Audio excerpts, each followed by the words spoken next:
بسم اللہ الرحمن الرحیم نحمده ونصلی علی رسوله الکریم اما بعد بسم اللہ الرحمن الرحیم۔ عزیز طلبہ، آج ہم کنز الدقائق حصے دوم سبق نمبر 250 شروع کر رہے ہیں۔ اس سبق میں ہم کتاب القسمت سے فصل فی المحایات سے متعلق پڑھیں گے۔ آج کے سبق کا خلاصہ یہ ہے، سب سے پہلے ہم محایات کی لغوی اور شرعی تعریف پڑھتے ہیں۔ لغت میں محایات باب مفعول کا مصدر ہے اور یہ ہے اتن سے ہے۔ اس کا لغوی معنی ہے الحالۃ الظاہرۃ للشیء، کسی بھی چیز کی ظاہری حالت، اور شرعی تعریف اس کی ہے عبارت عن قسمت المنافع، یہ منافع کی تقسیم کو کہا جاتا ہے۔ عزیز طلبہ، تقسیم المنافع علی ثلاثۃ اقسام، منافع کی 3 قسمیں ہیں۔ پہلی قسم التہایؤ فی الاعیان، مثالہ التہایؤ فی ثمرۃ الشجر او لبن الشاۃ۔ اعیان یعنی وہ منافع جو اعیان کی قبیل سے ہو، ان کی تقسیم پر باہم اتفاق کر لینا۔ اس کی مثال یہ ہے کہ درخت ہیں، 2 بندوں کے درمیان مشترک ہے، وہ 2 آپس میں اتفاق کر لیں کہ ان درختوں میں سے 5 درخت کے پل میرے ہوں گے اور 5 درختوں کے پل آپ کے ہوں گے، تو یہ التہایؤ فی الاعیان ہے۔ اسی طرح اگر بکری ہے، وہ آپس میں اتفاق کر لے، 2 بندوں کے درمیان مشترک ہے، تو وہ شریکین آپس میں اتفاق کر لے کہ اس کے ایک وقت کا دودھ میرا ہوگا اور ایک وقت کے دودھ آپ کا ہوگا۔ تو تہایؤ فی الاعیان کی یہ جو صورت ہے، اس کا حکم یہ ہے کہ لا یجوز، یہ جائز نہیں ہے، اس لیے کہ یہ جو منافع ہیں یہ اعیان کی قبیل سے ہے، جبکہ محایات کہتے ہیں تقسیم المنافع کو، نہ کہ تقسیم الاعیان کو۔ تو یہ اعیان ہے، تو لہذا ان کی تقسیم کو ہم تہایؤ نہیں کہیں گے۔ دوسری قسم ہے التہایؤ فی المنافع التی ہی الاعراض، ان منافع کی تقسیم پر اتفاق کر لینا جو منافعوں کا تعلق اعراض سے ہے۔ اس کی مثال جیسے خدمت العبد ہے و سکن الدار ہے، غلام ہے، 2 بندوں کے درمیان مشترک ہے، ایک کہے بھئی کہ 1 مہینہ یہ میری خدمت کرے گا اور دوسرے مہینہ آپ کی، دونوں نے آپس میں اس میں اتفاق کر لیا تو یہ ٹھیک ہے، یا ایک دن ایک کی خدمت کرے دوسرے دن دوسرے کی، تو یہ ٹھیک ہے۔ وسکن الدار، اسی طرح گھر ہے اور گھر کے رہائش کے بارے میں دونوں اتفاق کر لے کہ 1 مہینہ اس میں میں رہوں گا اور 1 مہینہ یہ رہے گا، تو اس میں بھی کوئی حرج نہیں، یہ بھی جائز ہے۔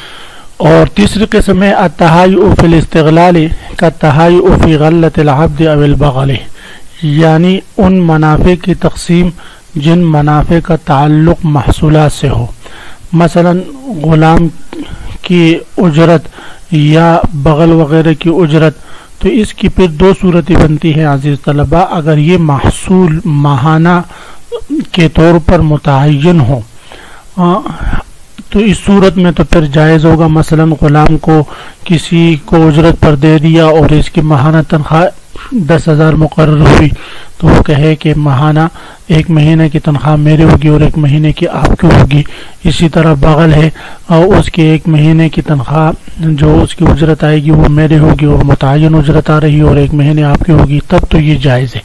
لیکن اگر محصولات غیر متعین ہوں، مثلا غلام 1 مہینہ کما کر آپ کو دے گا اور 1 مہینہ کما کر دوسرے شریک کو دے گا، تو یہ جائز نہیں، اس لیے کہ ہو سکتا ہے 1 مہینے میں جس میں وہ ایک شریک کے لیے ہے خوب کما کر دے اور دوسرے مہینے میں بالکل کما کر نہ دے سکے، تو اس صورت میں پھر یہ تقسیم درست نہیں ہوگی۔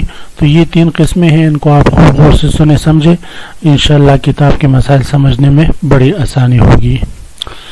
عزیز طلبہ، اب آتے ہیں کتاب کی طرف۔ سب سے پہلے ہم عبارت پڑھتے ہیں وَلَوْ تَهَايَعَا فِي سُكْنَى دَارٍ وَدَارَيْنِ أَوْ خِدْمَةِ عَبْدٍ أَوْ عَبْدَيْنِ أَوْ غَلَّةِ دَارٍ أَوْ دَارَيْنِ صَحَّ۔ یہ چیز صورتیں مصنف علیہ الرحمہ نے ذکر کی ہے کہ وَلَوْ تَهَايَعَا، 2 شریکوں نے آپس میں تقسیم پر اتفاق کر لیا، فی سُكْنَى دَارٍ، ایک گھر کی رہائش میں، او دارین، یا 2 گھروں کی رہائش میں، ایک گھر کی رہائش میں اتفاق کی صورت یہ ہے کہ وہ کہے کہ اس گھر کے بعض حصے میں آپ رہیں اور بعض میں رہوں گا. 4 کمروں کا گھر ہے تو 2 میں آپ رہے 2 میں رہوں گا.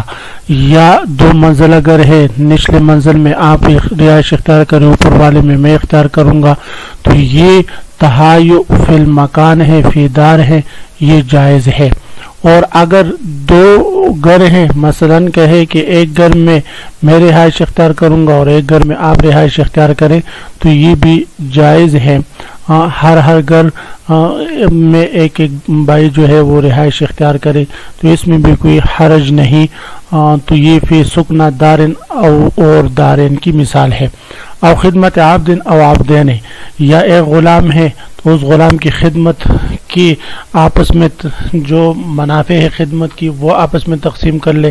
مثلا کہے کہ یہ غلام 1 مہینہ میری خدمت کرے گا اور 1 مہینہ آپ کی خدمت کرے گا, تو یہ بھی جائز ہے. اسی طرح 2 غلام ہیں, وہ کہے کہ یہ ایک غلام آپ کی خدمت کرے گا, دوسری میری خدمت کرے گا, تو یہ جائز ہے, اس میں کسی قسم کا حرج نہیں ہے.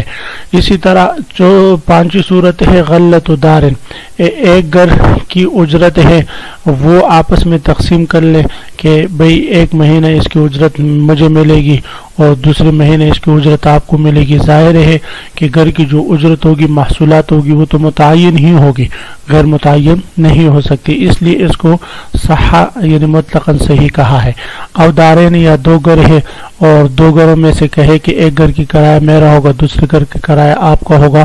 جب دونوں برابر ہو تو اس میں بھی کوئی حرج نہیں. البتہ اگر کم زیادہ ہو تو پھر تو یہ ربا کو مستلزم ہوگا, پھر یہ جائز نہیں ہوگا. تو اس لیے فرماتے ہیں 2 گھر ہے, دونوں گھروں کی اجرت آپس میں تقسیم کر لی کہ ایک گھر کی اجرت مجھے ملے گی ماہانہ, دوسرے کا آپ کو ملے گی, تو اس میں کوئی حرج نہیں. تو فرماتے ہیں ولو تہایا, دونوں شریکین نے آپس میں اتفاق کر دیا فی سکنا دارن, کسی گھر کی رہائش میں, و دارین, یا 2 گھروں کی رہائش کے بارے میں, او خدمت عبدن, یا ایک غلام کی خدمت کے بارے میں, او عبدین, یا 2 غلاموں کی خدمت کے بارے میں, او غلۃ دارن, یا ایک گھر کے محصولات کے بارے میں, او دارین, یا 2 گھروں کے محصولات کے بارے میں, صحا, تو یہ 6 کی 6 صورتیں جائز ہے, اس میں کسی قسم کا حرج نہیں ہے. وفی غلۃ عبد او عبدین.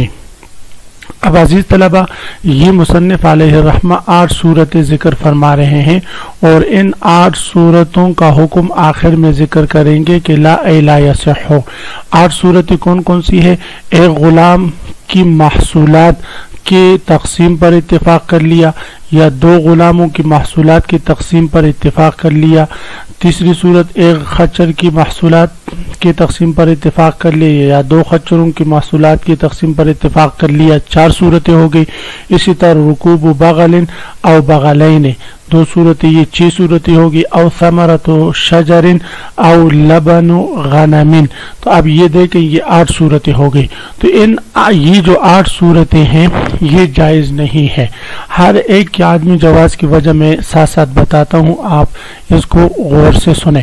تو فرماتے ہیں وفی غلۃ عبد, ای لو تہایا, اگر 2 شریکین نے آپس میں اتفاق کر لیا ایک غلام کی محصول کی تقسیم پر کہ اس غلام کی محصولات 1 مہینہ میری ہوگی اور 1 مہینہ آپ کی ہوگی, یا 2 غلام ہیں ان میں سے ایک غلام کی محصولات میری ہوگی اور ایک کی آپ کی ہوگی. تو میں نے بتایا کہ یہ محصولات اگر متعین ہے پھر تو اس اتفاق میں کوئی حرج نہیں, لیکن عام طور پر غلام اس مہینے کتنے کمائے گا, اگلے مہینے میں کتنے کمائے گا, 2 غلام میں ایک کتنا کما کر دے گا, دوسرا کتنا کما کر دے گا, تو اس میں کمی زیادتی اور تجاہل تفاوت یقینی ہے. تو اس لیے فرماتے ہیں کہ یہ صورت تقسیم المنافع کی, تقسیم المحصولات کی یا استغلالات کی یہ جائز نہیں. او بغل او بغلین, اسی طرح کہا کہ اس اتفاق کر لیا کہ اس خچر کے محصولات 1 مہینہ میری اور 1 آپ کی ہوگی, یا 2 بغل ہے 1 کی محصولات میری اور 1 کی آپ کی ہوگی, تو یہ بھی جائز نہیں, اس لیے کہ یہاں پر بھی تفاوت یقینی ہے, کم زیادہ ہونا ممکن ہے, اس لیے فرماتے یہ جائز نہیں. او رکوب بغل او بغلین, اسی طرح اگر دونوں نے اتفاق کر لیا کہ ایک خچر پر آپ سوار ہوں گے 1 مہینہ اور 1 مہینہ میں سوار ہوں گا, یا 2 خچر, ایک آپ کی سواری کے لیے ہوگا 1 میرے سواری کے لیے ہوگا.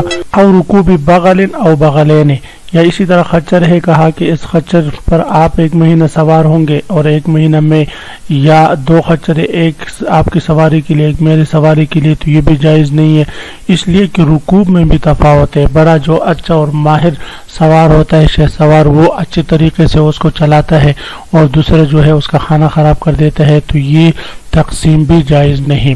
او ثمرۃ شجر، اسی طرح اگر درخت ہے 2 بندوں کے درمیان مشترک ہے، وہ آپس میں اتفاق کر لے کہ اس درخت کے جو ثمر ہے وہ ہمارے درمیان تقسیم ہوں گے، تو فرماتے ہیں یہ بھی جائز نہیں۔ وجہ یہ ہے کہ درخت کے ثمر کم زیادہ ہو سکتے ہیں، اس صورت میں ممکن نہیں۔ ہاں جب پل کھاٹے جائے بیچ میں رکھے تو اس کے بعد پھر آپس میں تقسیم کر لیں۔ دوسری بات یہ ہے کہ محایات کہتے ہیں تقسیم المنافع کو، اور ثمر جو ہے یہ اگرچہ منافع ہے لیکن آیان کے قبیل سے تقسیم الآیان ہے، منافع نہیں، اس لیے اس کی حقیقی تقسیم ممکن ہے۔ تو محایات تو عذر کی وجہ سے ہے، جب حقیقی تقسیم ممکن ہے تو حقیقی تقسیم کریں گے، تقسیم المنافع کی طرف نہیں جائیں گے۔ او لبن غنم، اسی طرح لبن غنم یہ بھی عین ہے، آیان ہے، تو تقسیم المنافع نہیں ہوا۔ لا، تو سب کا حکم ذکر کیا 8 صورتوں کا، لا یصح کہ یہ جائز نہیں ہے، اور سب کے عدم جواز کی وجہ میں نے آپ حضرات کو بتا دی۔ عزیز طلبہ، تو آج کے سبق میں ہم نے فصل فی المحایات کی چیدہ مسائل پڑھے، آپ حضرات اس کو خوب سے سنے سمجھے۔ اللہ ہم سب کا حامی و ناصر و آمین، وآخر دعوانا ان الحمدللہ رب العالمین۔